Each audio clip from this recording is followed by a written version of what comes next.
Hello. Hey, how are you? I'm doing pretty good. Doing pretty good. It's Good. another beautiful Monday. Yes, it is. It is. I am very excited for tonight's show. We have Keith and Carl Johnson that are going to be joining us here in just a bit.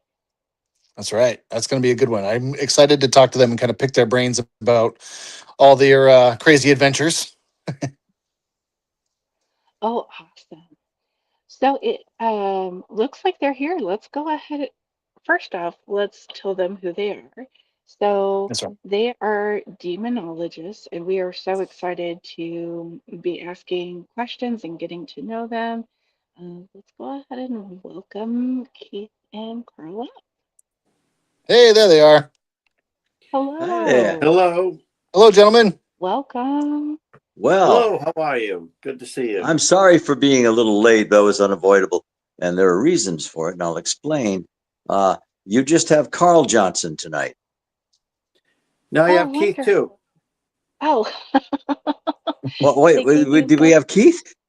Keith is in the Yes, you have studio as Keith well. as Yeah. well. Oh, Keith did. He was able to hook up. This is good. So Yes, you I have was. both of us. That's All right. We do. right. Yes, Yes. so Has excited. he already been talking? Has he already taken over? Not yet. Not yet. Yeah. Well, I put in my demonic appearance here. There you go. Yeah. Nice. Keith. So, Keith how's your might days have. been? Oh, my day hasn't been too bad. I mean, Okay. I'm still in the end stage of what I have. Keith might have explained that his house has been struck with the plague, and he's Oh no, Oh yeah. Well, he's no. it's the cold thing going around. He got a tis the cold, and he's season. getting over his. Now his wife and son have it. Yep. Yes. Oh, that's such a bummer. I'm so sorry to hear Yeah. that. Yeah. And a week before last, I guess it is now. I had not quite 2 weeks ago. I had COVID, Oh and boy. the COVID-19.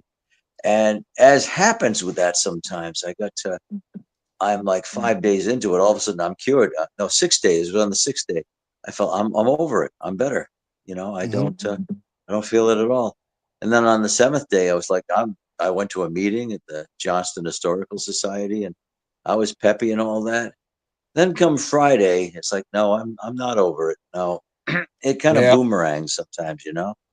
Oh yeah. I've been Oh, there myself, where just you're feeling good, and then bow, and then you're just Yeah, instantly not feeling good. yeah. I've got a doctor's appointment. They're getting me in early. Just I had one for the 16th of this month anyway, but uh, I I don't know if they can do anything for me. Um, there's sometimes they can prophylaxis. give like vitamins and stuff. Oh, I've Yeah. been doing that. Yeah, so I'm not feeling too bad now. Anyway, Very I've good. got another meeting, an occasion coming up this weekend. But yeah, I wanted to share a story. This is an anniversary for me. Well, not just my birthday, but Oh, happy I birthday. Happy thank birthday. you. Well, that'll be actually it's coming up tomorrow. Happy early birthday Thank then. you. Yeah. We're almost to tomorrow.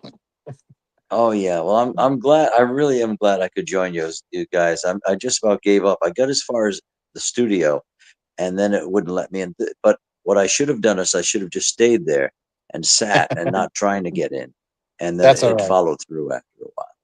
It's all divine timing. It No happened when it worries. should, right? Yes, I think it's meant to be. Yeah. Well, it's good I'm on because I'm going to talk about totally revising demonology. Uh, I just Cool. hope my Ooh. brother's up to snuff with it. No, I'm teasing about that. Yeah. Actually, I am working on revisions in demonology. Trying to incorporate the psychological profiling more than it Ah, has been because it's such a supernatural. You can't get away from the supernatural aspect because it's called demonology. There's always going to have that foreboding tone to it, but also that allure of demonology. mhm. But you really can't change the name because nobody would be interested in it. It's not, pseudo psychology. But I'm trying to get at what really goes on in the human mind when this happens. Are these really supernatural beings, that are warring against humankind? I mean, that's more interesting and kind of more fun to talk about. But I'm trying to think what. what actually produces these things, because the mind is a powerful instrument and can create realities. And so if there's a haunt that seems malicious, like demonic, I'm not saying it's imaginal, but it can be projected from the human psyche, and then it starts acting like it's supposed to. Like I can define a demon as a poltergeist with a bad attitude. I like that. I like Poltergeists that a can do lot. remarkable things. Yeah, Absolutely. they don't just throw dishes. Definitely. Lived with a poltergeist for quite a few years, and they're not a fun bunch. I can tell you that. No, but you know what? It's not unlike other ghosts where you might see the form of a spirit, a person, looks like a living person walking across a room, or you might see some books fly out of the shelf. With a poltergeist, you don't know when it's going to strike, and it's dramatic. It's like poltergeists steal things from you too. Oh yeah. They take coins, they take money, they take what you want, they take what you need. They take your Just when peace you're of looking mind for it. too. Yeah, they take your piece. They take That's your a great peace of point. mind away. That is a very true And it's statement. not just, I mean, we blame ourselves and we can be forgetful, but a lot of times when there is some subtle poltergeist activity, you can go into a drawer where you left your wallet, or you left your passport, or whatever, and suddenly it's gone. And you ever hear somebody say, I know I put it there. I Oh know I yeah. did. Well, Yep. Yeah. sometimes that's legit. Sometimes it happens that way. They're that subtle. Yep. That's one of the scenes in the Amityville Horror, the original one, that always bothered me. Okay. I don't like to watch that for a couple of scenes because they bother me, and that's one of the ones that bothers me when the money suddenly gone, and you just feel his frustration, and it's real. These things do happen. Yep. So that's one of the scenes that bothers me. That and the babysitter scene that really bothers me. Yeah, very, very when much. the door slams. Yes, Yeah. The things little girl's like that. kind of she's in a pseudo possession, a transient possession, and she doesn't go to help the babysitter. So that actually panic stricken. leads me to a really good question for you guys. I'm curious, of the movies that you've seen that depict demonology, is there one that actually is more accurate than another? Like, as far as mediumship goes, I find the movie Ghost with Whoopi Goldberg kind of hits on an accurate level a little bit. But for demonology, if there was a movie that you could actually pick apart and say that's closer to the truth, what would it be? I'd say personally, Emily Rose. Okay. Emily Rose. That's an extreme case, but based on a true case. Yeah. Now there's The Exorcist. I would say not the whole movie, but certain scenes in The Exorcist are right on. They really hit it on right on. Not the whole movie, but certain scenes, because it's not something you're going to in a typical possession, at least if there is such a thing. There's some things you're really not going to encounter that much, like possession's usually transient. It comes and goes. But there are some scenes that really, I think, spot on. I think when what is reality, showing how it starts tearing the family apart. And that scene when she's going through all her contortions, Reagan's going through all her contortions, and she has to be helped out of the room, screaming and crying because of her daughter. Yeah, I think that's I've seen families we've all seen families, I think, to that point, when it gets to that point. I'm sure you both have. People are really, really oppressed. I have always been wanting to connect with more demonologists who have a lot of knowledge, because there are situations as a medium where I go into spaces that I get called into, and sometimes I don't know who to call because it's definitely not a ghost I'm dealing with at that point. Right. That's true. And I'm dealing with a case right now that it seems to have suddenly escalated. It's been long term. I've been dealing with the family, but it's suddenly escalated really, really bad. And it's hard to tease apart at this point what is actual demonic activity and what is the family just breaking down because it's been so lengthy and so long, and that's really really makes it very very difficult when it gets to that point. Mm-hmm. And Carl and I have both seen families get to that point for sure, where they seem to be falling apart at the seam. And the thing is, isolation is the worst part.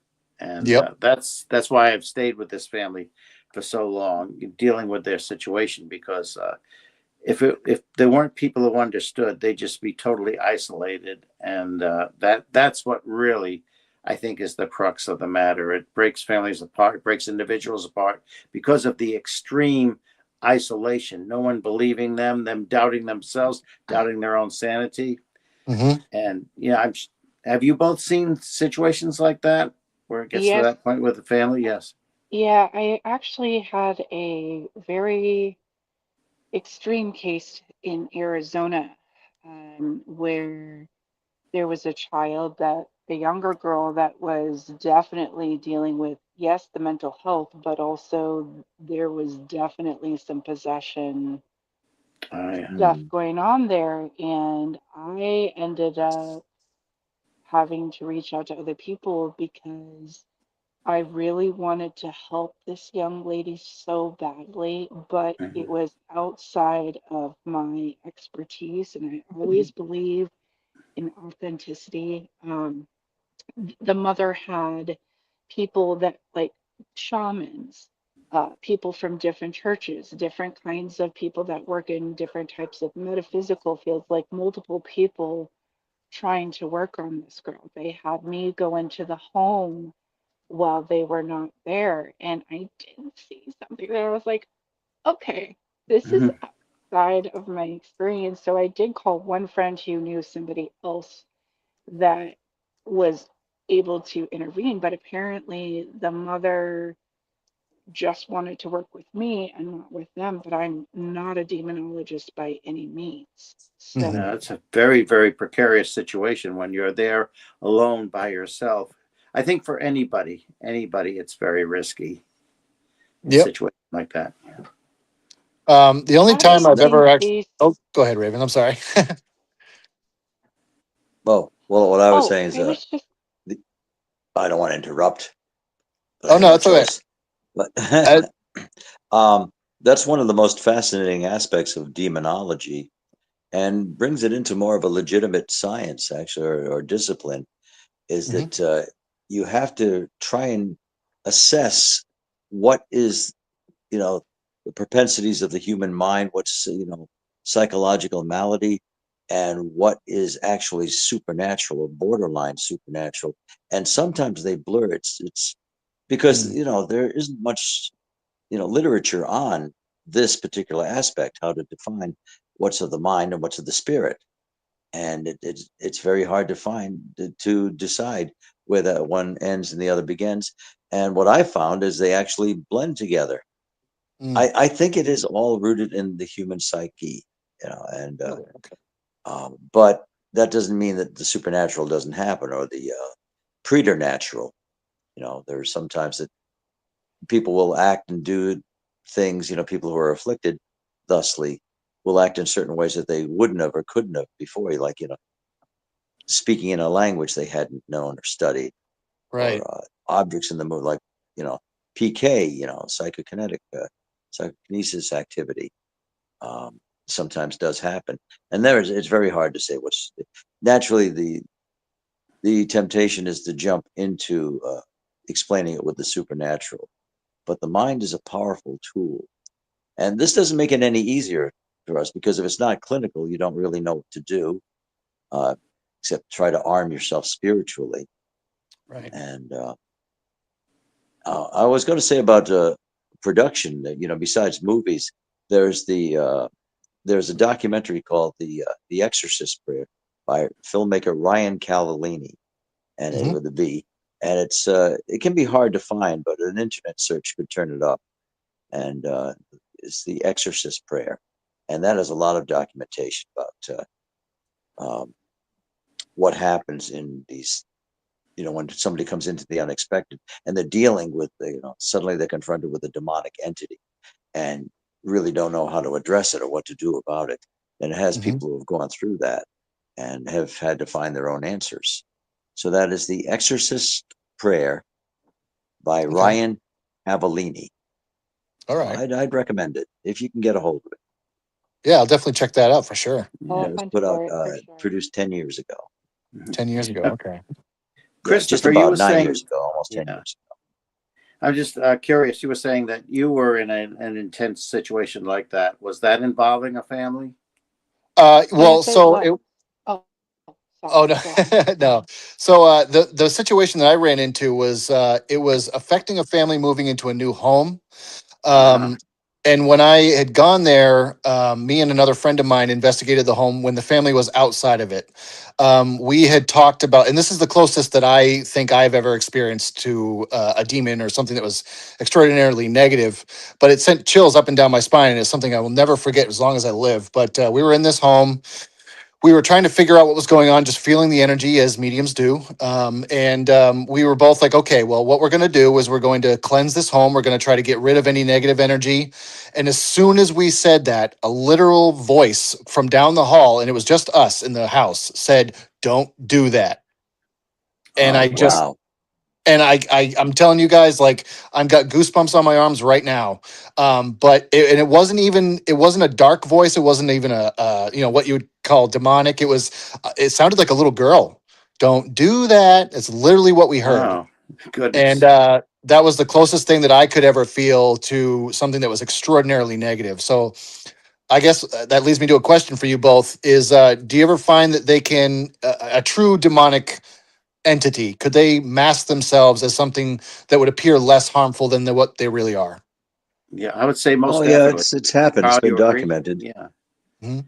Yeah. yeah. They can do that. One trick of a I have to say demon because I'm a demonologist, but one Sure. trick of an entity is to mock people by mocking, like a mockingbird. Yeah. They can imitate family members' voices, like from Oh, around the corner. They can hear dad calling them or brothers oof. saying, or even the sister. They hear them talking, and they look, and there's nobody in the room, and they Yeesh. thought their sibling or their spouse had come home. So that does happen. That's a really eerie thing because Oh yeah. that's big deception Yep.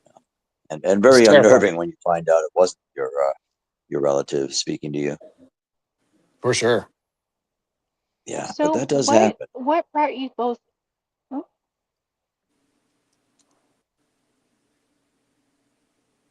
You've been struck mute. oh, there we go.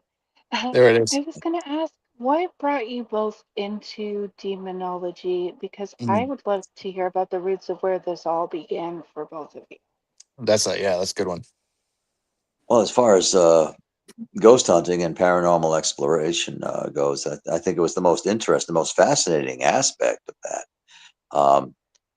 because you're dealing with something that really has personality to it, and Mm. there shouldn't be such thing as evil spirits. That sounds very supernatural, very superstitious, and yet it's been with human beings since there's been recorded history. I'm sure before that, there's always been a dark side. We live in a planet of duality. Uh, Everything has an opposite. Like there's, in the most profound senses, there's life and death. There's night and day. You know, and then we get into there are good spirits and bad spirits, angels and demons. Everything seems to have its polar opposite. So the ones that seem more interested in disrupting the human race seems to be the demonic aspect.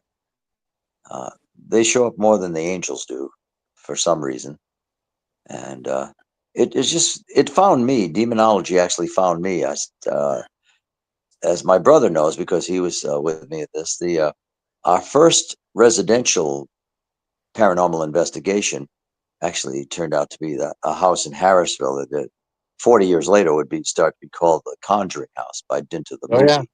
That, Yep. that was our first investigation together. And my next case turned out to be full blown demonic possession. Oh wow. And that was a case in Providence, Rhode Island. And my brother was there for that as well. He was, I felt I wanted him there for this. And that was and that actually, that case is documented in that special I mentioned, the documentary called the Exorcist Prayer. They have Okay. a display of what happened there, and it tells the story. And it seems after that, people were starting to call me. I had a reputation as someone who would stand his ground. I didn't always want to, but I realized if there was a tricky situation, you can really feel the chills if you're confronting something that's demonic or For malicious, sure. and you just sense it. You come into a house and try to help, and you say, yeah, I'm only as good as my last case. I don't know what's going to happen here. And yet people were calling me, and this, I was still in my 20s, and I would get calls and messages that like, Carl, we think we're in over our heads. We need somebody who's experienced. We need an expert in this. And I'd be, oh, yeah, okay, I'll be there. And but I realized that if I was helping us in a situation like that, I couldn't just leave. I couldn't just bolt or run out, say this is Right. inconvenient. I don't know what I'm up against, because that's not going to instill confidence in the people I'm trying to help. So I stuck with it and I learned. And but when it's a hairy situation, you don't know what a subject's going to do from moment to moment. You just kind of brace yourself and realize I'm my own person. I'm here for a purpose, and not going to be driven out. So it seems like I was called to the darker cases. Mm, People thought I knew something, but well, I would stick with it, and I wouldn't overreact. So always keep interesting. calm in those situations, or if you can't feel it, just act calm, and that it will become real. So it's demonology seemed to find me. Here I am. I think it's pretty much the same with Keith. Yes. Yes, I recall very vividly. I was still a teenager. We're in a very precarious situation. My brother was downstairs. I was upstairs with the children of the family. There were 5 daughters, and they had a friend sleeping over, and they were all various ages. But something came into the room, and it was not good. It was very it felt very, very wrong, and it was draining from us. I happened to, the girls told me how afraid they were. I asked them, do you have any religious beliefs? And they said, oh, yes, we are Catholic. They were all Catholic. So I suggested calling upon the name of Jesus. As soon as I said this, the atmosphere just changed, very nauseating, and it was like pulling from us, like trying to pull something out of us. It was Wow. very, very, very sickening. And within a split second, I asked myself, do I run? Do I take the girls and we run out of here? But no, I stood my ground, and I kept. One of them got slapped on the side of the head, on the left side of the head, which is maybe significant because these things tend to go counterclockwise. And she was very, very afraid. They were all terrified. But I just said, call upon the name of Jesus. I said it twice more. And suddenly, whatever it was just left the room. It just left. And they all looked around and said, it's gone. You could feel the atmosphere change. It's gone. It's gone. And there was a window in the corner that could not be closed because of the summer humidity. It was an old house, and the wood had swelled. They couldn't close it. But as soon as I had said the name of Jesus, that came slamming down with tremendous force. Oh And boy. everybody was frightened. But it left the room just as quickly when I called upon the name of Jesus twice more. And it didn't leave the house. That wasn't the end of the story. But at least for that moment, the girls were confident. They were just so happy that we went downstairs and they started pig piling me. They were just so happy that it had left the room, and got some positive results. That's So, incredible. And there's a clue yeah. there, yeah, because as Keith mentioned, these girls were raised in a Catholic environment. That was their inculcation, Christianity and the Catholic Church. Now that's a ripe ground for demonology. If they believe in wicked spirits and they have a haunting, it's easy to segue into a demonic haunt. somewhat easy, Mhm. you know, because they have that background. They are taught to believe in demons more than perhaps a Protestant family would be. They have more of that division of light and dark, and I think they are taught more about the reality of demons. So, and you know, there's more rote to it, more formal prayer, and they were in a very old house too, kind of spooky looking and sounding.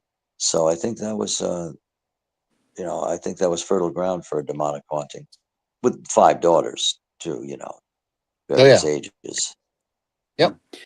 But I don't think anyone in this house, families that had lived before, generations, I think that they had never experienced it to this extent. Multiple families living there. They may have experienced some things. I don't know exactly what other families experienced, but it's just you didn't hear about other families experiencing it to this extent until the young family, young parents with 5 daughters moved in. Just that combination of that energy just seemed to be the catalyst for this to start happening. And I think they were being fed off of their energy. And I think the mother was being targeted, especially because in a Hmm. situation like this, there's almost always somebody who's targeted, and that's the center of the attack. Yeah, we do find that Do you, usually somebody becomes the special victim, the center of interest for the invading entity, or what seems to be an interesting. invading entity. Do you ever find Do that you? multiple people can be affected at once, or is it usually just the one? Oh, it's usually multiple people are affected, Yeah, to but varying somebody degrees, they would more be, yeah, intensely. especially in the same household. Yeah, somebody will be targeted. They're the target, but usually the whole family will be affected more or less.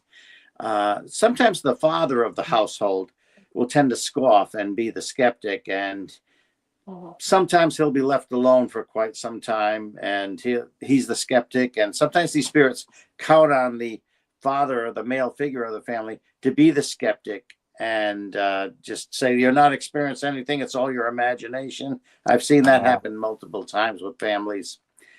But you know, women tend, just generally speaking, they tend to be very frightened in situations like this. They Their emotions are more and more intense. But I find that it's usually the male figure that eventually takes it worse, a lot worse, hmm. because they're something about the, you know, social aspects of it. Seems men have been trained to block this out. I'm the man of the family. This can't be happening. I'm going to protect my family. They're just imagining it, and I'm going to get this nonsense out of their heads. But they wind up really getting the worst of it sometimes in the end. Because they hold it in, whereas the females are Yes. more used to expressing their you know, their emotions, their feelings, their sensations, their intuition. They'll speak it, whereas the man doesn't want to be embarrassed and say, "Oh, I, you know, believe in the ghost too." He really will resist that. But when he does cave in and has to admit to it, it's usually it's a breakthrough, but it's also traumatic for him. Sure. I can imagine. Do you Yeah. feel that some of these um, that come through are very like parasitic um, energies? Because when you mentioned that they were drawing energy off of those Mm-hmm. specific people, it makes me think of a parasite a little Yes, yes, definitely parasitic. I'm glad you mentioned that. Definitely parasitic. And in fact, sometimes when I'm dealing with these families and we're talking about what type of a spirit or entity this might be, I don't automatically use the D word. I try to describe what it might be like. This might be parasitic. And usually when I say that, I say the word parasitic, they jump up. Yes, yes, definitely, definitely. This is parasitic. It's feeding off of us. So I Yep. usually say like parasitic or contrary, a contrary spirit, or Hmm. just, I start out by saying just possibly negative aspects. And I don't even start with that. I just say what's going on with this. Why is it? It's got a certain nature to it, and it seems to be, I don't know. It's just creating this negative aspect, this negative atmosphere, and but I take a lot of what the family says about it, what kind of activity is going on. And that's how I start to label it. And I always say it may be, I don't say definitely, it may be creating this havoc or this atmosphere. But basically, I let the family do the talking, especially in the beginning stages. Yeah, so in fact, I addressed a case where I had to invent terminology for what we were dealing with, and I came up with Lamia navitas, which is Latin for energy vampire, because it was just pulling all the family members were affected, but it usually is the lady of the house. I find out it's targeted most. She was just like getting more and more depleted. You might think like nowadays they probably say she has COVID-19 or something. Oh, you just don't have a fever. But she was getting more and more fragile and all that. It was only when she was in certain rooms at certain times, and it did seem to be draining her. Well, eventually it did become the entire house, but she would feel it more in certain places, and so that was what I termed it, an energy vampire, Lamia navitas. Yep. That's a good word, good phrase for that. Good definition, I think. Especially in demonology, I think you have to practice neologism, which is inventing your own terminology and your own words. So, came up with that, and we used it for reference. That's excellent. I like that a lot. Yeah. Keith looks so angelic. You notice? Yes, I know. I'm a floating. The halo. The halo. Yeah. I know. I'm a floating head tonight. But Keith has this aura, this light above him. He looks like a halo. You talked about the dualities of light and dark, right? Right. Yeah. Exactly. I'm curious too, like within the subject of demonology, if you get into more of metaphysical, spiritual aspects of demons, angels, that sort of thing, do you find that just like in biblical texts that there's a hierarchy to demons? Are there lower levels? Are there higher levels? Or is there like a, for lack of a better phrase, is there like a Satan that rules them all, or is there that level of hierarchy within this sort of stuff? I personally believe this is one of those. Yeah. It's one of those rare. Carl may have a slightly different opinion, but I believe there is a hierarchy where there is one master spirit at the top and has minions and minions and minions below him. But I don't know how much Carl differs with that explanation. Well, I no longer subscribe to that, where it's I thought you might feel differently about that, and subordinates. It does make sense though when you think about it, but I see it all as more leaning towards that. It makes sense, but I don't believe in it. It would make sense that they would have their field marshals and their field soldier, foot soldiers, and their subordinates and all that. But I don't know.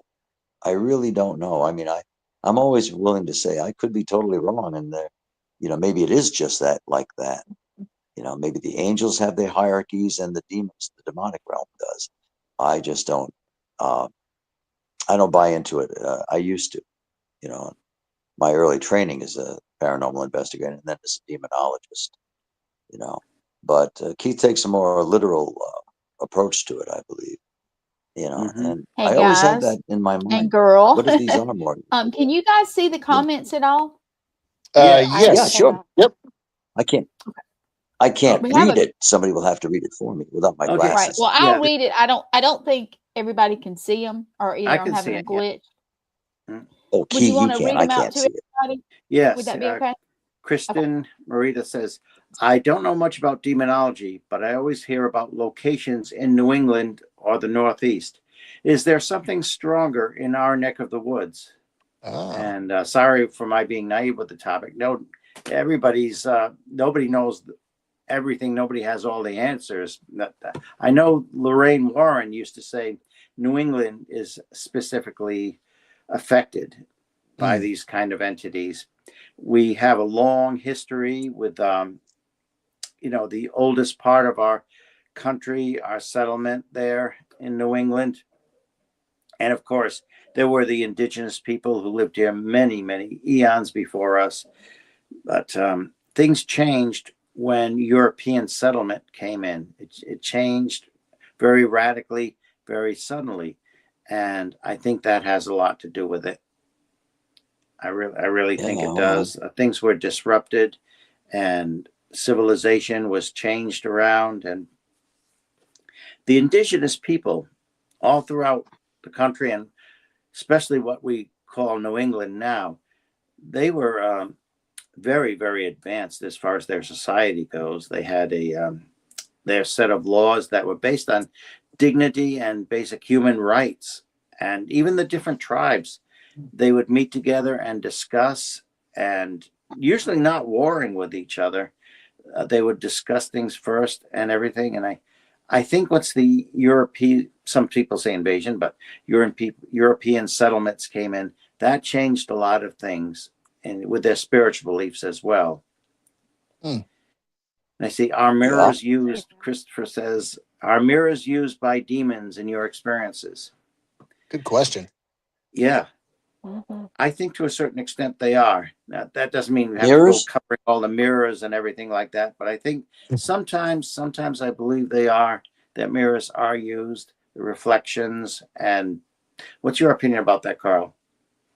Well, there's a quantum influence to mirrors. Mirror yourself, so. You know, yeah.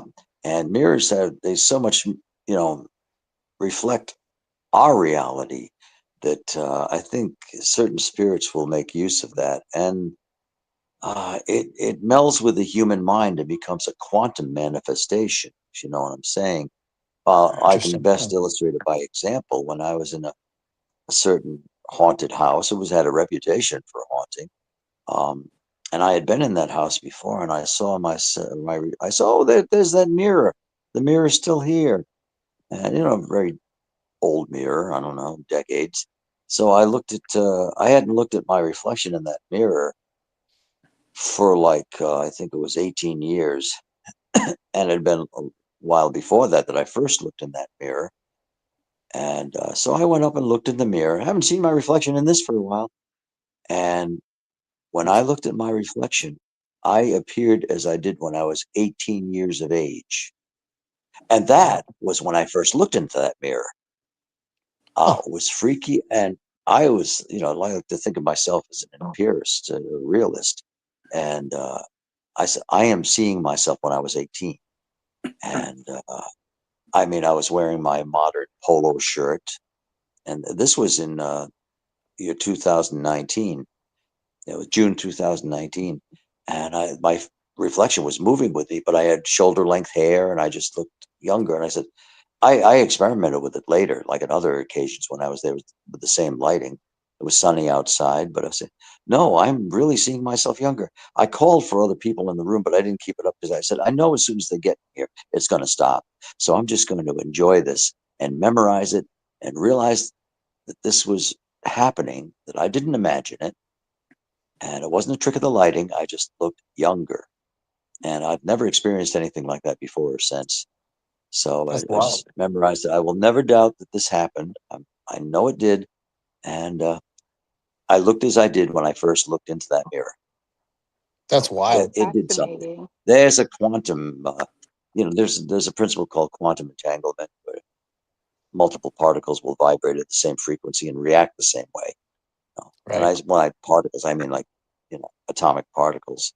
So, yeah. But Carl, I think somebody remembered you too and wanted to. I think somebody was is a spiritual experience, but I think an entity remembered you from the past, all those years before, and was kind of. I don't know if it was meant to taunt you or just get your attention, but I think that. Oh yeah, I can't figure it out. I'm just trying to think of some commonality, some principle to attach to this. But yeah, maybe it was saying, hello, I remember you. This is what you were, right? Yeah. Mm-hmm. Because if it was by accident, I think more and more people would be having an experience like that. Yeah, not too many people. I've never heard anybody have quite that experience. Well, and you had talked earlier about mimics. You had talked Yeah. earlier about mimics within demonology. You know, these certain Yes. Yes. entities will mimic things, and so much to what Keith was just saying. It could have very well been something. A demon, for lack of a better phrase, mimicking you and just saying, like Keith said, "Hey, I remember you, and this is what you looked like. Do you remember this?" Kind of in a Mhm. taunting fashion. Yes. Yeah. Yeah. And Yeah. of Maybe I course, was looking at Keith in the mirror. I don't yeah, know. But there's the mirror that was owned by Ed and Lorraine Warren that somebody had been using as Oh, a wow. conjuring mirror, been using mirror magic. And supposedly that individual who owned that mirror, well, things got out of control and they had to get rid of it because it was really taking over that individual's life. So gave it to Ed and Lorraine Warren. And that's the story of their mirror that they have. Mirror magic was used in it.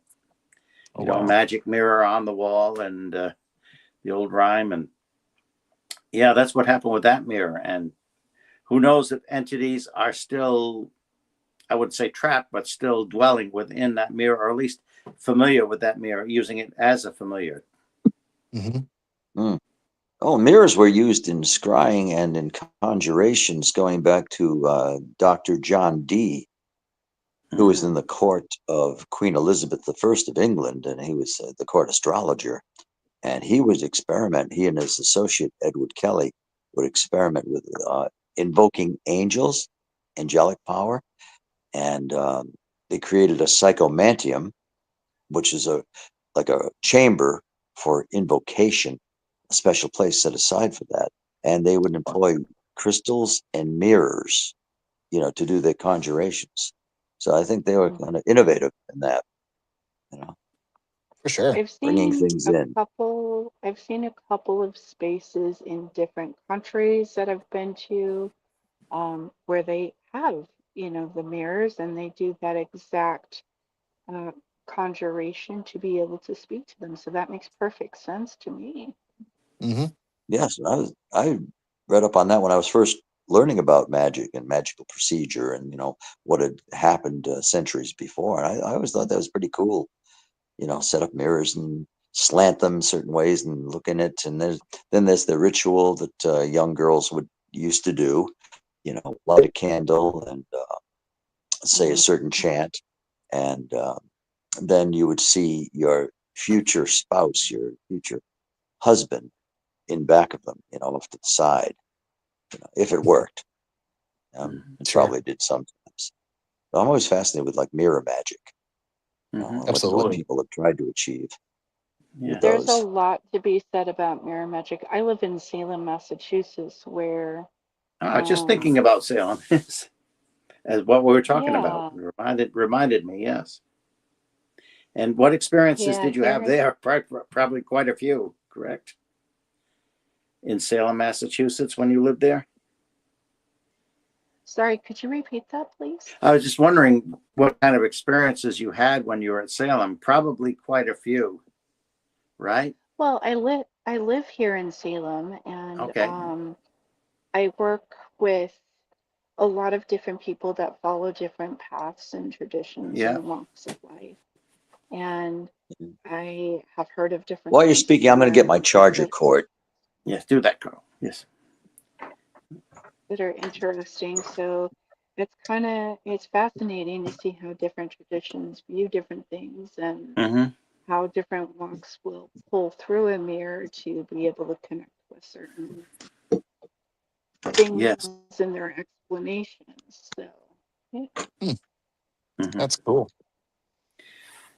It's interesting how the disturbance first began in Salem, Massachusetts. I'm sure you're very familiar with the history of it, and how in the home of Reverend Samuel Parris, and the servant woman, Tituba Indian, was talking with the girls. It was a long, cold winter. They were very, very bored, no activity, and they started telling fortunes, of course, using cracking an egg and putting it in water and seeing what shape would the egg fall to within the water. And of course, all it took was for young Betty Parris to see a coffin, and that seemed to have started it. And it's interesting that Reverend Parris, of course, he did get carried away with all of it and became somewhat of a villain in the malady there. But when this first happened, he did the sensible thing. He called in the doctor instead of automatically attributing this to the supernatural. He called in Dr. Griggs. And supposedly it was Dr. Griggs who said, I can find nothing in my medical books about this. So I think the evil hand is upon them. And it was the doctor's diagnosis that started the hysteria there. And then, of course, everything got way out of hand with neighborhood property disputes and the whole story, you know. Oh, yeah. Interesting place, though. It is. I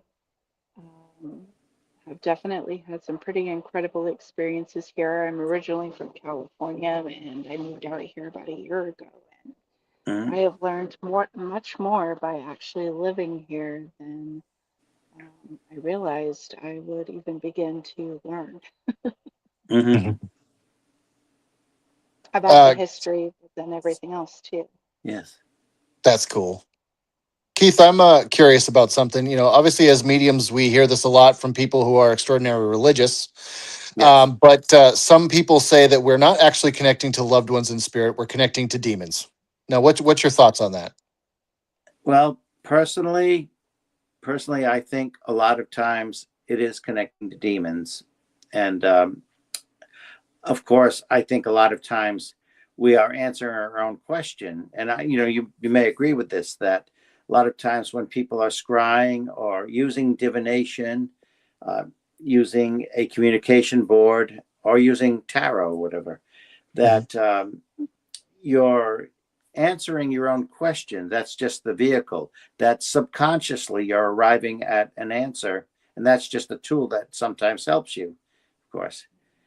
But I think that sometimes it is communication with an evil spirit or demonic spirit. I think most of the time it's not necessarily an evil spirit. Sometimes it can be, but like I said, sometimes it's just you're using your own subconscious and coming to answers and figuring out things yourself. But one thing I find that people make a big mistake in this. It's not that it's not that I'm pro divination, but I knew for one example, I knew these two young women. We were historically looking up a young woman who lived in the area of Rhode Island. And these two young women wanted to contact her and said, I think she's lonely after all these years. So I advised against it personally, but when they were alone, they went into the kitchen and they put two candles next to a portrait of this young woman, historical. She was a real person, historical character, but they put two candles next to a portrait, one on either side, and they were trying to communicate with her, and all of a sudden the eyes started very much glowing. I don't know if that was a hallucination or what, but they said the eyes in the portrait really started glowing. So they decided they were going to stop communicating. They get a little frightened. They heard some footsteps outside. So one of the women was about to leave and go home to her car, but she was afraid to go out alone. There's somebody out there. So both young women went outside. They didn't see anybody, but they did see footprints under the window. Some of these footprints were still forming. So you tell me, what did they do wrong? What did they do wrong there? They get up. Yeah, go. Yeah, I want your answer too. Yes. Well, I mean, I think that there could have been a myriad of things that they did wrong. I mean, one is going into it with a certain with a lack of intention to connect to a higher vibration, a higher frequency, right? Connecting with somebody that they don't know or that they had no previous knowledge of connecting with beforehand, right? Yes. It's not a loved one. It's not somebody they knew or cared about. It's somebody that was a stranger to them. So yes, I think that those are things that would be red flags. What do you think, Raven? I would say, make sure that you're setting up your protections and your boundaries when you're connecting with things you don't fully know that you're trying to connect with. And I would agree with you in a lot of ways. And actually every way that you're explaining, Chris. It's it's definitely a way to be able to connect with people. Sometimes you light a candle that gives them the energy necessary to be able to connect with the um, physical plane. It depends on the history and background, but I do think that going into things with a little bit more caution in the regards of being aware of what you're doing and how you're doing it and what intentions you're setting when you go into it is important. Yeah. Yes. And I think one thing they neglected to do, well, they got up and stopped the communication. They just left the phone lines open, so to speak. They left the Yep. communication open. They did not Yep. do a closure or anything. And they Great just, point. yes. Yeah. So I guess they realized what they may have done wrong. So they immediately rushed back in. They relit the candles and they said, we are so sorry. We wish to thank you for being communicating with us. We wish you goodbye in peace. And please do not, connect to us without permission. And they did a closing, and that seemed to stop it. Yep. Well, they did. Chris, And I've seen Kristen people. says, Yeah. oh, go ahead. No, Oh, I've I seen was just people. going to say, go ahead. No, I've seen people get up from doing a spirit board and just walk away without any closure, leaving the line Right. open, which I think is disrespectful myself. But Right. and Kristen says, I never understand why people go looking for spirits, and when they come, the callers get scared and run away. Yes, you see that umpteen Yeah. TV shows too. Give us a sign of your presence. Oh, and they Yeah. scream and Oh my everybody God. screams. Yeah. Oh my God! No. That Careful is what you so wish funny. for. I know, right? I know, right? Yeah. If you go chasing for things in the dark, don't expect them not to come after you, right? Right. Exactly. That's exactly true. Sometimes Exactly true. ask and you shall receive. Oh Right. yeah. Right. Exactly. Yeah. Some Um, people do it for a thrill. So. yeah, yeah. It's like you can't get that experience or that kind of jump scare truly from a spiritual side, at an amusement park. It really comes from the energy that you receive when you're messing around with these spirits. In my Yes. opinion. Very true. Very, very true. That's the Um, real deal. so earlier in the show, Carl, you had talked about how you're kind of shifting your perspective a little bit, and you're kind of you're wanting to shift kind of the thought process on demonology more to the psychological. Can you explain a little bit Yes, how yes, you're planning on doing that, and what led you to want to pursue that kind of thought process? Yes, that's well, intriguing. eventually what I want to achieve is to actually take the demon out of demonology and have it not, discourage using that term. I Okay. mean, we need it now for reference, and it's more interesting to use it. But eventually, I'd like to get to a point where you don't see these as supernatural entities; you see them as creations. Yeah, they behave like supernatural entities, but they've been made to do that. They come from our minds. I think it's actually a more healthy process to try and get to the core and what created the trauma, what traumatized somebody, stressed somebody to the point where this entity had to be projected and takes on a form, a mind of its own, or So, acts Carl, like you mean it like a does. tupla, I something want to bring it created by people? more A internal. tulpa? Yeah. Is that what you Yeah, mean? Like I, something that's an I entity do. I that's think the created? human mind is capable of doing that. So how would that explain Yeah, when people and are I possessed mean, it and they will start act like it. speaking in tongues?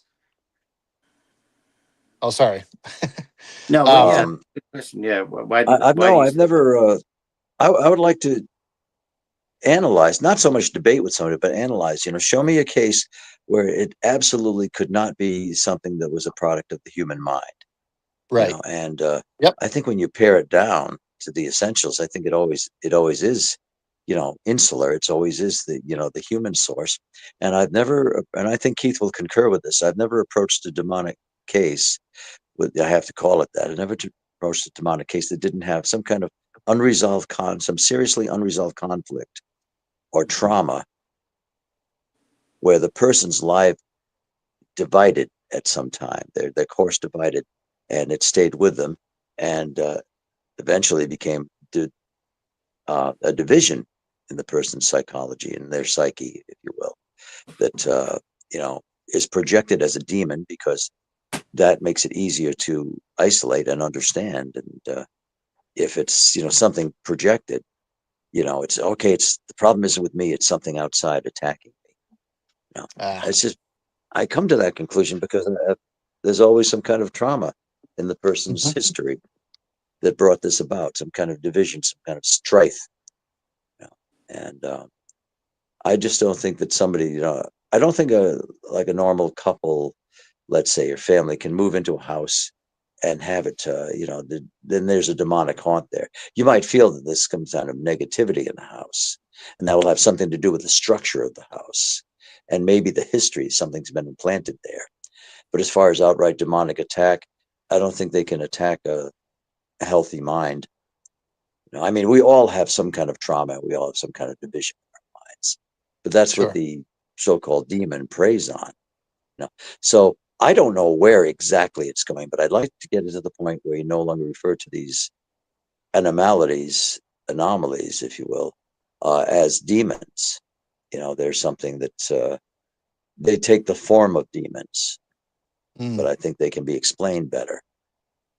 And again, I don't know. I'm always looking for the case where I can't explain anything about it psychologically. Yeah. Because the mind is so multifaceted and expansive that it's easier to say that it has to be something supernatural. Human mind couldn't do this. Well, I think the human mind can.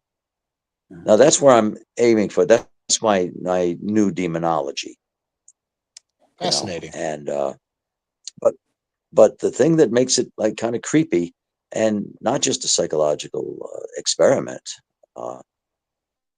is that sometimes these things do take on their own reality and they will behave like that. And there are spirits, there are disembodied minds, and even if it's created by a poltergeist, that's still an aspect of demonology. And it will be the poltergeist seems to be centered on getting attention to itself, bringing the attention onto itself. It wants to be noticed. Well, the demons want to inflict, discord. They want to disrupt. They want the attention. They want the center pulled away and onto them. But I have to think that it is the something that happened in the person's past that brings this into their lives. And Elise Mikkel, and the German girl, seemed to be a normal student. She was an attractive young woman, and she seemed rather suddenly taken over by this malady, this demonic force. It was a case of pure possession and total possession. In this case, she never recovered from it. But I look at her picture, her school picture, and there's something distant in her expression. She looks like a normal girl, but there's something in her eyes, something in her expression, something in her half smile. I think she was already afflicted. I think there was something that was happening to her then. And I think in another environment with different people around her assisting her and with enough distraction, that wouldn't have happened to her. I don't think she was doomed from birth to go through that. Right. It's just that they treated it like a real demonic case, and they gave her improper medications, and they reinforced the idea of the demon. At a certain point, I think she was lost. I don't think she could be retrieved, but I think it had to get to that point. Her mind was afflicted, and it projected a demon until there was nothing else but the demon.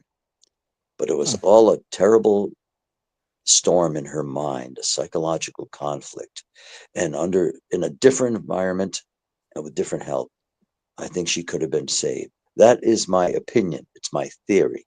I don't know. But in that early picture of her school, seemingly well-kept, attractive young woman, there was something distant in her expression. I think she was being pulled away then.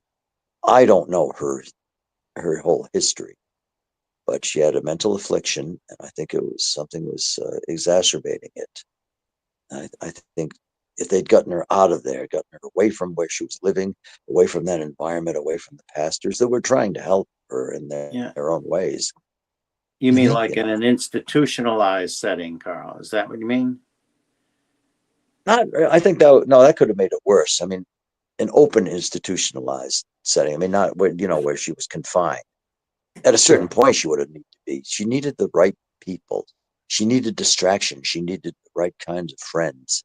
And yeah, some psychological care. Yeah, but I think there was a time where she wouldn't have needed to be committed. Or if she was committed to such an institution, then she needed the right kind of interaction with a therapist.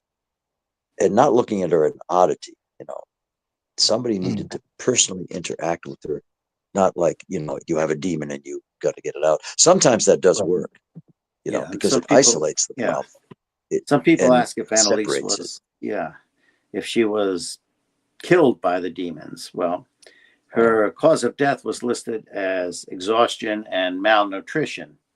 And anyone who sees photos of her, you could tell she was starving to death.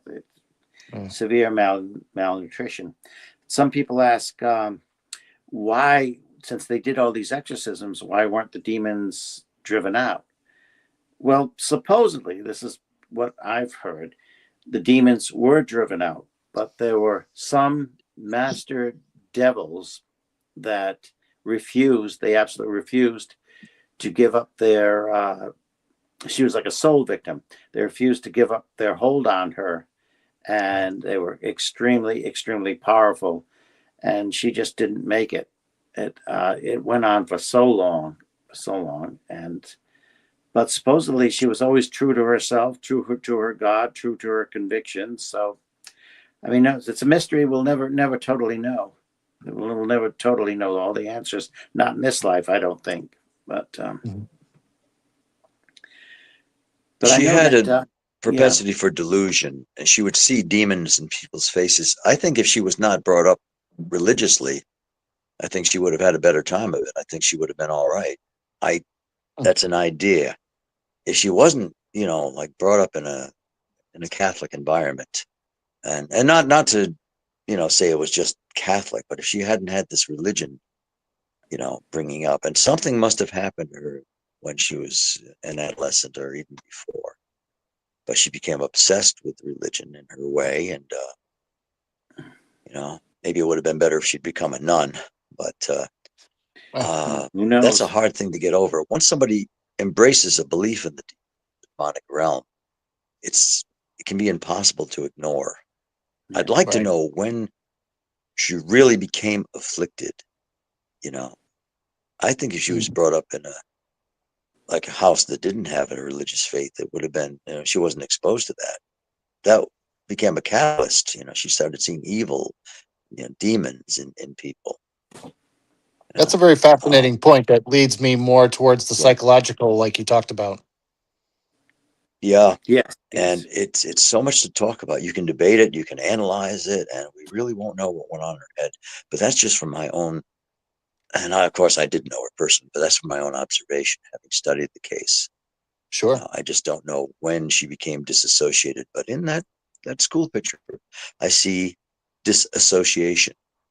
I see something's on her mind, something's wrong, something's pulling at her. Yeah. And I can tell Christopher and Raven, I can just tell you're both very compassionate people, that you're empathic. You are empathic to people. And I believe that's why you get this connection with people, because you are empathic towards people. You just seem to absorb their feelings, and you want to deal with that. You want to help them to deal with it, because as I was saying earlier, the main problem with people who are under this spiritual oppression is that they're isolated, and then they need somebody who will not call them names, will not, even relatives, well-meaning relatives will say this, oh, it's just in your head, you're delusional. And it's just somebody to just willing to listen and to understand and not condemn them right away. So you both have to be very compassionate people to deal with this and go through this the way you both do. Well, thank you. Sure. Appreciate that. Yes. And I think all of us could work together. If we had a case where we're all involved in it, I think even me with my somewhat differing viewpoints, I think we could all work wonderfully together, all bringing our different disciplines and strengths to it. And then, find a certain commonality. See, we have a subject who's in trouble, a fellow human being that's confused and suffering and oppressed. We can get in and all in our own capacities, we can help and come in a crescendo, do it all together, Yep.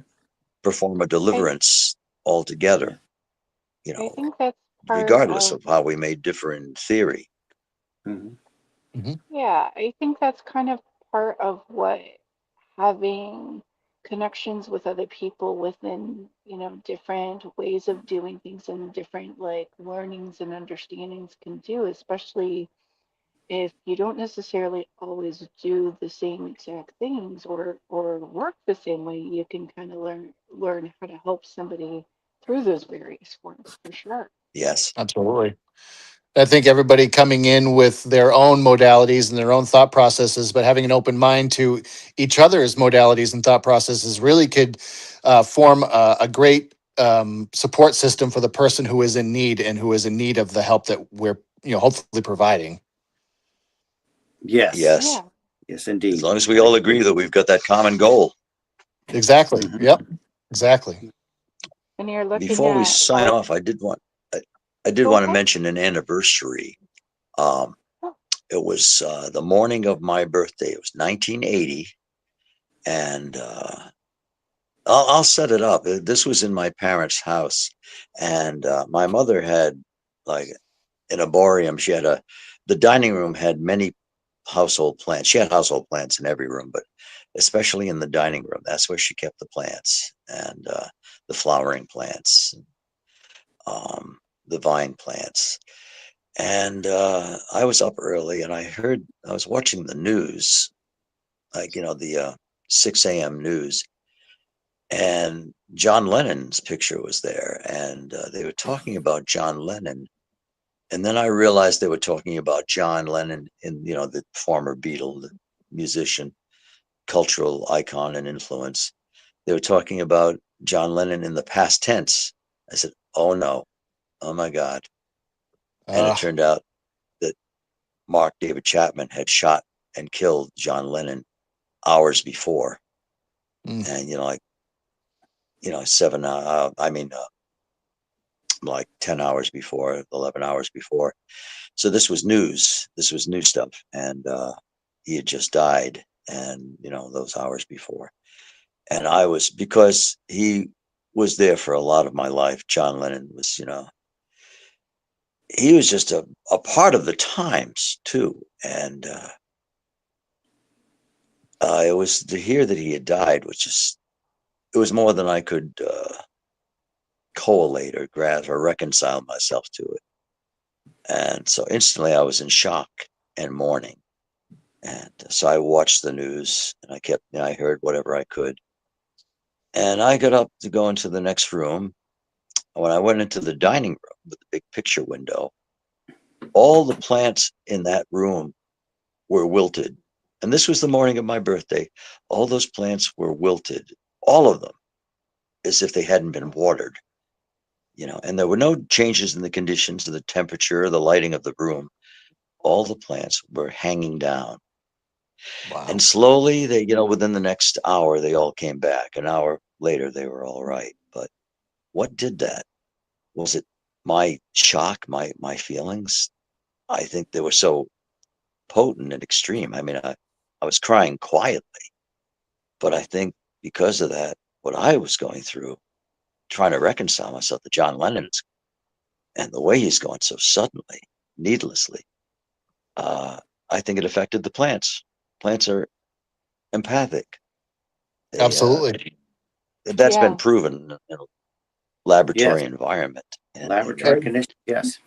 And And before through you said that trillium they were photography. empathic, I was just about to say the same thing. So you were reading my Yeah, mind at that plants are moment. empaths.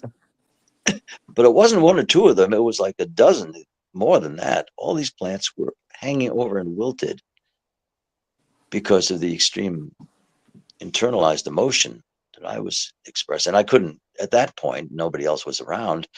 I couldn't talk to anybody about it. But that was the talk of the month. And yeah, so I mean, that my feelings reached out to the plants. The plants were mourning with me. The plants were in shock too. Fortunately, they all recovered. You know, but that was to walk in there and find all those plants wilted was stunning to me.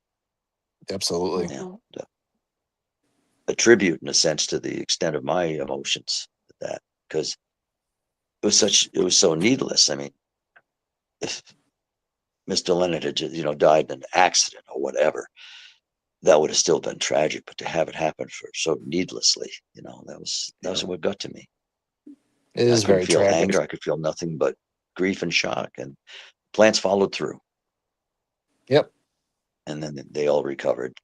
I think it took the better part of 2 hours for them to come back as they were before. But nothing else that hadn't happened before, since nothing else could explain that. But my projected emotions. I thank you for sharing that, Carl. I think that's a wonderful tribute to John Lennon on the anniversary of his passing. Yeah, I was reading about it, and I still feel the loss. Yeah, I still do. The Beatles have always been a huge influence and part of my life as well. I was born after his passing, but the it's not lost on me the impact that he had on the people that survived and were alive during that time. Well, Keith and Carl and Cindy, the three siblings, we grew up with the Beatles. Yeah. And you feel it too, we're touched. You're a certain age bracket, you're going to be, even if he was already gone when you were born, that culture is still there, still envelops, our own culture now, our musical sense. And, in that sense, they're still with us. And now they're just two of the originals left. That's right. Yeah. Yes, and I remember when shortly after he passed, like around a year later, there was a play written about John Lennon. I didn't see the whole play. I just saw some excerpts, but it was mostly narration, somebody talking for John Lennon, his actual writings and his actual saying while they went through the motions of things he had done in his life. The actors on stage went through the motions, and it was a look-alike and sound-alike, almost like a doppelganger of John Lennon. But the way it ended is one of his quotes. He was talking about heroes. What makes a hero? And he was saying, I would not like to be a hero. I don't want to be known as a hero. Heroes tend to die young. And all of a sudden you hear, Mr. Lennon, followed by the gunshots. And the stage goes black. And then when the lights comes up, there he is. And he's singing, Give Peace a Chance. And the whole audience sings with him, is invited to sing with him. And that's how it ended. Oh, wow. Movie. That's incredibly powerful. Yes. I've got chills going through my entire body as you explain that. That was remarkable. Well, I hope this wasn't too, painful for you, but, I felt it again as I was sharing it. I can't help that. And, maybe you shared that with me. I don't think John Lennon would want us to still be grieving his loss the way he was. He would just rather. Sorry, can't help it. I was here for a time, and this is what I left behind. Everything moved on. Yeah. I guess I'm a shabby Beatles fan because I didn't even realize that today was that day. But on my way back home, I live, about an hour and 10 minutes from where I was previously today. And on my way home, I had an hour and 10 minutes to kill. During that time, there was at least 3 Beatles songs that came up on my playlist, and I found myself just full tilt singing along to those songs, and just having a great time with it. So maybe I was connecting with him on some level and connecting with that energy of how important the Beatles were to all of us, really. Yeah. It's something I always remember, because especially the date, because it's the day before our birthday. Yeah. And my wife, Sandra, it's my brother-in-law, it's her brother Dick's birthday on the 8th. And he's a musician, and he looks like one of the Beatles. He looks like he's got the mustache and the hairstyle, because he's older now. But he always reminded me, first time I met a brother, boy, you're related to the Beatles here, because they're all musicians and they have the mustaches, and it's like I was looking at Sergeant Pepper's Lonely Hearts Club Band, But that's great. So happy birthday to my brother-in-law, Dick Hutchings. Yeah, happy birthday, yes, Dick. Happy birthday. Well, And happy thank birthday to you you. guys tomorrow. Yeah. Yeah, Thank Yes, you. well, happy Keith and I will see birthday. each other on Saturday, and then we'll have a get together at his house Yeah, shortly after hopefully, that. hopefully we're all we're over our illnesses by then. Yeah. That's right. Yeah, So that'll be good. 7 or 8 We seem days to be from getting today, we'll get together our at Keith's winter place. illnesses over with early, so we want to get them out of the way That's right. Yeah, 'tis the before season. Christmas. Yeah, before Before Christmas. New Year's. Yes. It'd be nice to be healthy for Christmas, right? Yes. Absolutely. Yes, it is. Yes. Yes, it is. Yeah, it's not like I missed Thanksgiving. I just didn't have it with anybody else. But I'm thankful enough for things Yes. that I have and that others I do. can understand that. Mhm. I was in the hospital for Thanksgiving, and Oh, friends oh my Oh all God. came my. to visit me while I was there. So Sorry to hear that. yeah, I have congestive heart failure, and My. I actually died for 3 seconds and came back, and the nurses and doctors helped me to recover from some SVT episodes, and it was an experience, but it Wish I had. also Yeah. say that. I Always wish I an had your encouragement. number on Thanksgiving. I would have given you a call. But then, Oh, I like, would have don't loved bother that. her now. No, I would have answered. I would have answered. I love talking to friends. So, Yeah. And I'd be saying, you're gonna be all right. I'm not so bad Yeah. myself. Yeah. Yeah. We had I we never had a lost my voice though. That yeah. was, during the couple of weeks. So that's a We had good a thing. passing. Yeah, it's on Sandra's. Well, both sides of our family, we had recent passings within the week Yes. of each other, and Wow.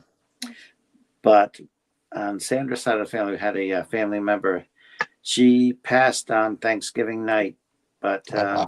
Oh, but it's like when you were there for the service and everything, realized that she wasn't suffering anymore. She wasn't ill anymore, and I believe she was in another life, well and healthy. And so that's a reason. That was a reason for Thanksgiving. I think we all felt that way. Yeah. That was our reason for her Thanksgiving there. Yeah. So Well, I'm sorry survivor. for your loss. Thank you. Thank you yeah. very much. Thank you. Well, well, I I better get have. going because I have an early call tomorrow, as we say, and No there'll be a worries. house inspection here, so I have to get up early. No problem. Well, thank you so much to you both for coming on our show. You're If Absolutely. very welcome. Oh, Very our welcome. pleasure. My pleasure. Yeah. Yeah. if Sometime I'd like to. anybody Yeah, go ahead. I'd like to talk to you both about one of the cases I've been long term cases that sometimes they're for years. It's not like a sudden resolution. You're going to go in there and perform the exorcism, and everything stops and everything's it's, as it's not usually like that. It's more Right. long term. It's a healing process, but one of the families that I've been working with long term, they I'd like to discuss them with you sometime, with you both sometime, and Would love to. Yeah, yeah, we'd love to have you back on, and we can definitely talk about that. I'd be very fascinated to hear that. definitely, because it is generational with them, and So there's you a know lot to I, talk about with that. Yeah. yes, I Mhm. believe there is resolution. It's so long term and long in coming that just has to be taken one step at a time. For sure. Yeah, that makes sense.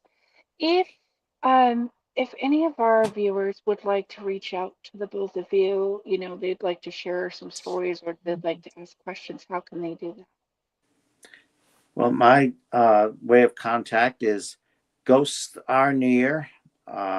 Anybody can look up Ghost R N.E.A.R and you will find Keith and Sandra Johnson, Ghost R N.E.A.R at gmail.com. And just look up Keith and Sandra Johnson and you'll find us. Demonology, Keith and Sandra Johnson, Ghost R N.E.A.R, anything like that, which is a and YouTube show we do is Ghost R N.E.A.R, where we interview and also go out in the field and do things and investigations. But yeah, just Ghost R N.E.A.R, Keith and Sandra Johnson. You'll be able to find us very easily. Awesome. And yeah, Carl, your contact. As for me, it's simple. If you jot it down or look it up, Panorama Paranormal, all contiguous, .com.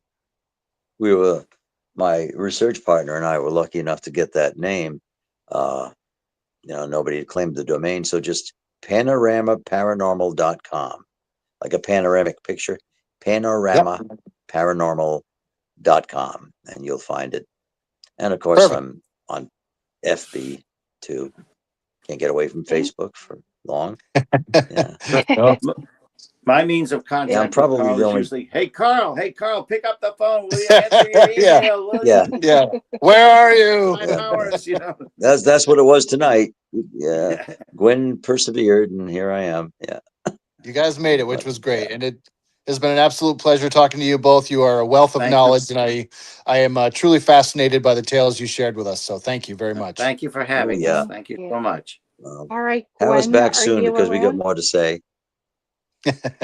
Yeah, definitely. We definitely want to have you both back for sure. Yes, please. Yes, Pleasure please. talking with you. Yeah. Definitely. Gwen, would you I'll like do a to join Christmas us show for a about us. moment? Oh, yeah, that would be fun. Hey, There she is. yeah, here I am. Sorry. Hi, Gwen. Hey, guys, happy birthday. Hi, Well, early Gwen. happy. Well, thank you very much. You're welcome. Yeah, I know it's been golly almost an hour and a half, so I know everybody's getting tired and you got stuff to do. Carl, hope you feel better. Keith, hope your family feels better. Thank for you. sure. Well, Thank you very much. I'm not feeling too bad now. Just gonna. I have a doctor's appointment tomorrow just to see if anything she can recommend. My Yeah. primary care physician. Is giving you some advice. Be Well, keeping you you both guys, in my positive Whatever thoughts. I should be Thank taking you. out for my Appreciate cough that so medicine or much. whatever. Thank you, Christopher. all Thank you. right. Well, I'm gonna pull you down Yes. if you need to go. That's fine. But thank you guys for coming on again. Okay. God Okay. bless. Well, thank Take you care. so much. God bless you you all. both. Take We'll care. talk again Thank you. pretty soon. Yes, please. And there you go, guys. When you're ready to go, just finish up, and I'll see you in the background. Sounds good.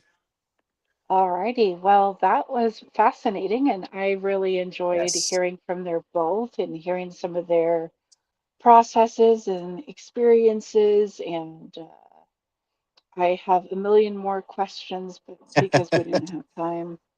I know, right? I could seriously talk to those guys for hours and hours and hours on end and not be satiated by the knowledge that they give. So that was really incredible. I like that a lot. That was cool. Definitely. Well, join us again next week at 9:30 p.m. Eastern, Monday. And thank you so much to all of our viewers. If you are wanting to reach out to us as well, you can find us on Facebook. You can email me at themediumfrequency@gmail.com, which is going to be accessible to Christopher as well. So um, find us and we'll talk to you next week. That's right. Have a great week, everybody. Thanks again for tuning in. All right, bye, y'all.